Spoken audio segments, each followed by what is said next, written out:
Hello viewers, are you facing WhatsApp automatic logout problem? In this tutorial, I'll show you how to fix this problem. So let's see the step.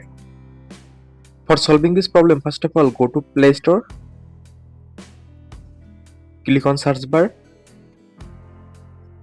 and search WhatsApp.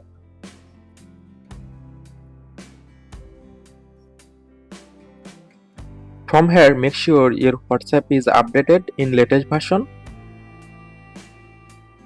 Now find WhatsApp and long press on WhatsApp.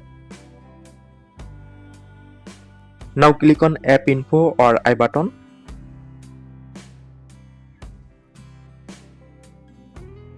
Scroll down.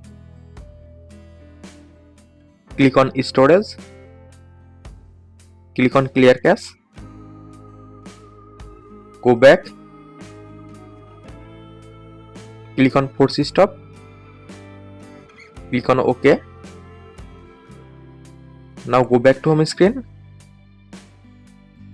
and restart your phone only for power off and on. After following all steps, I hope your problem solved successfully. Thanks for watching. Stay connected for more updates.